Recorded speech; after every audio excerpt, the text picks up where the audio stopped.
don't think I missed that. All those extras? Well, does everyone have one? Who doesn't have a handout? Oh, you got it back there? All right. It's a little slow. So, as Frankie mentioned, my name is Keontae Sims. I'm the manager of Student Account Services. I brought along Maria Aceves, who's one of our accounting technicians, who's going to help me out with kind of sharing this information. I apologize, I was supposed to hole punch this, so I apologize. So you may want to, get fancy with it and kind of just press it down into your binders. But I apologize for those folks who are really nice and neat. Anyone have an idea of what Student Account Services does? All the billing, the loans, paying for housing, tuition and all that. Right. You pretty much got it what you got. All the same thing, like all the payments for the school. And you guys have a website that you can make payments to. Yes.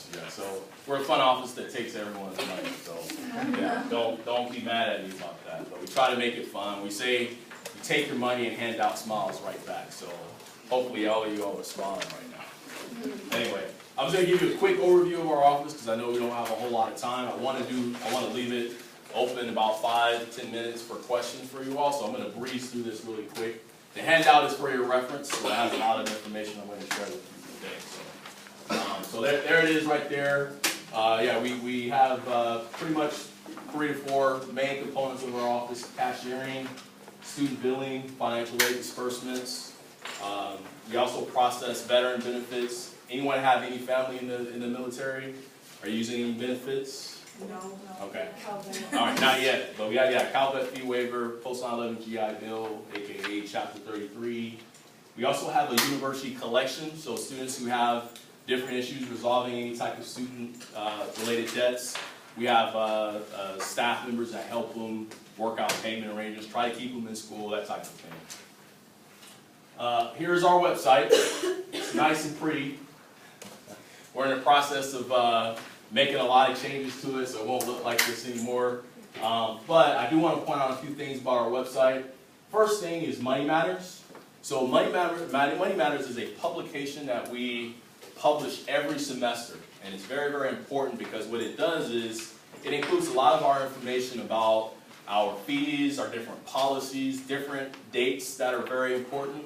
So going forward, as you're working with students, any other guests that are coming to campus, please refer them to read Money Matters because that really highlights a lot of our processes and out of our office. The other thing is our online student account system that Angelina mentioned. Our online student account system is just one of the few portals we have on this campus. You all realize that to see financial aid information, you have one portal. To view and see payment information, we have our portal, which you can click on through your web portal to automatically log on to our student account online. But here's the area where you're going to go in to make payments for any type of fees. You can sign up for direct deposit to receive any type of refunds, financial aid refunds for that.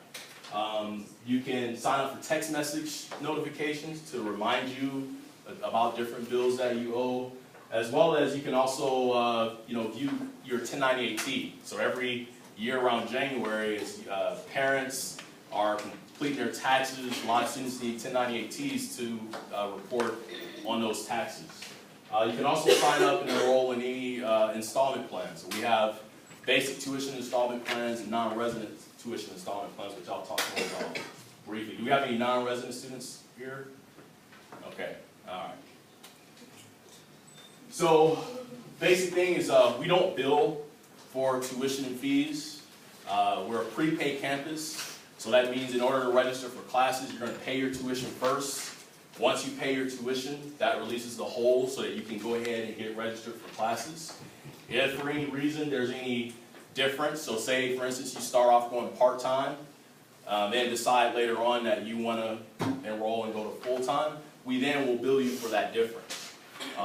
However, we also have other bills, things that we bill you for, whether it be lab fees, Anyone who's staying in housing, we'll bill you for that, and any other miscellaneous fees. You all know about the registration process, what happens? Kind of, you get a registration notice for the fall semester. It's always sometime in May. Spring semester is sometime in November. When you receive that notice, you get kind of a reminder to pay your fees 2 weeks prior to your registration date. This is what that is talking about. Again, it has more of that in the handout. Here's information about our 2 installment plans. So we have a basic tuition fee installment plan where you're paying $860 total. $800 is always applied towards your tuition. $60 is the service fee for signing up for that plan.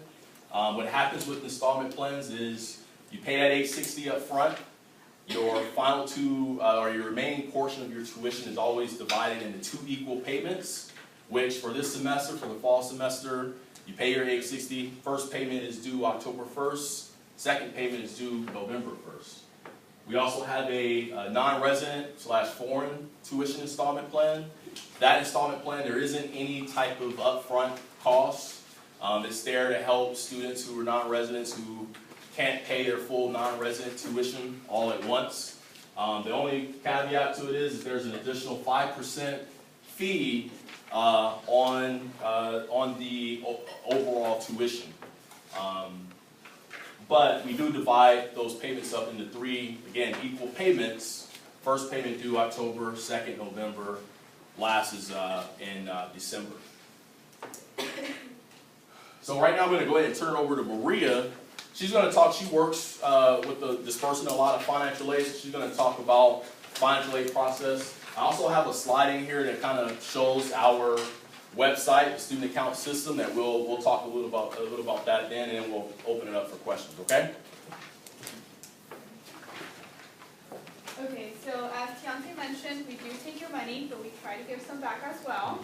And we do that with financial aid disbursements. One of the most important things to remember about financial aid disbursements is that they are sent out via direct deposit. I'll show you guys in the next slide where exactly you go to receive that and to sign up for your direct deposit. Another thing to remember regarding this is when financial aid is dispersed by the Office of Financial Aid, what our office does is we automatically apply it to outstanding university charges, starting with basic tuition, and then we go down the line, non-resident tuition, housing and meals, and other miscellaneous fees. So we do that before any financial aid is sent out to your students, well, your guys' direct deposit. So this is our online website. Couple of important things to note about it is the recent online payment section right there, which pretty much is going to outline any payments that you guys have been doing online, as well as your statement box right there. That's when every 15/16 of the month we send an electronic notice letting you know that a bill has been posted to your account. That's essentially where you will find it and view it. It's going to be a PDF version of it. As Kathy was mentioning earlier, the installment plan, here's where you would enroll in it as well. For direct deposit enrollment, that's called e-refund. So you do that on here as well. A little bit lower here is where you would find your 1098T. So pretty much this is like the main page where you do most of the important things. If you guys were trying to do online payments, you would click on make payment in that top red bar up there, and that's where you're going to see listed all the university charges that you guys may currently have outstanding. So now, info on how to stay informed about your bills, information going on with tuition, or just any payment information in general, is visiting our website regularly, reading Money Matters before each semester so you guys know if there's any changes with tuition amounts, campus fees, policies, anything like that. For parents to stay informed, we highly recommend you guys to create a parent account for your parent. That way they have their own login credentials that they can go in themselves rather than asking you guys or using your own credentials. Another thing is signing up for SMS text message notifications. That way whenever a bill is sent out, rather than you just getting an email that might get covered by all the other emails you guys are getting, you can get a text straight to your phone, and that'll be an immediate notice that you may have something outstanding that you guys have to pay pretty soon. So in closing, this is the info of where we're located, our office hours, our main line number, as well as our email address, so you can get a hold of us if you have any questions about your account. And actually two things I want to add in that we didn't mention. Does everyone know what FERPA is? Anyone can take a guess what FERPA? Who has an idea? Anybody? Go ahead. Basically, you can never say like a name out loud. You can't share the information unless it's like the person themselves. There's a lot of like questions you ask the person to make sure that is the person who they say they are. Exactly. So what happens is, you as a student, there's federal law, and FERPA stands for Federal Education Rights Privacy Act. It basically protects you as a student that all your information here in the university is confidential. So if anyone calls in, mainly parents, we're going to ask them, hey, are you authorized by your student for us to give you information? We have a way we can find out if a student has authorized their parents or anyone else to receive this information. We're going to check that before we give out any information. The way that you can add your parents or anyone else, if you would like for them to ask questions on your behalf regarding your account, you can do that through your web portal under your privacy settings. Has anyone seen that before? Or, yeah, so it's you have all those links on the left-hand side when you first log into your web portal. One of the links is your privacy settings, okay? The other thing is going back to billing. We bill on the 15th of every month with the due date of the 1st of the following month. I really recommend that, some students who receive financial aid and they assume, hey, I'm receiving financial aid, everything's covered. Ain't that right, Angel? All the time. Everything's covered. I receive financial aid, everything's covered, so I don't have to check anything. Well, financial aid may only cover a portion of your fees. And so we don't like for students to be caught off guard. This is why we want you to check your email, check your AidLink account. We also would like you to log into your student account services system to be able to click on make payment, see if you owe anything. And it's always best to do that. We run bills on the 15th or publish bills on the 15th of every month. I would say check it around the 20th of the month, or if you want to do it on the 15th, 16th, to get a couple of days, do that as well. But check at least once a month to see if you owe anything. That way you aren't surprised or caught off guard. Okay? So the same information we want you to share with other students as your role as ambassadors for this campus, which I think is an awesome, amazing opportunity. I wish I was an ambassador when I was a student, but I was too busy doing other things. But want to open it up for some questions that you all might have so that we can, give you all the information that you need. Go ahead, you first. Could you go back to the priority?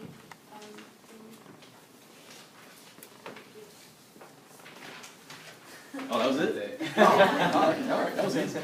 I have a few questions regarding the installment plan. Sure. So that $60 service fee is applied each time that there's a? Yeah, so every semester you sign up for the installment plan, you're going to pay $60 in addition to the $800. Again, it's the service. Yeah. So when you sign up for that, when do you have to sign up by? It depends on when your registration date is. So we have situations where a student who may be receiving financial aid has to go through a verification process. So they may not have a fee deferment. Their registration date comes and they want to register. They don't want to wait. So they get on the installment plan, they pay their $860. By the time that they get registered, maybe a week or so later, their financial aid comes in and covers their remaining tuition. Okay. And then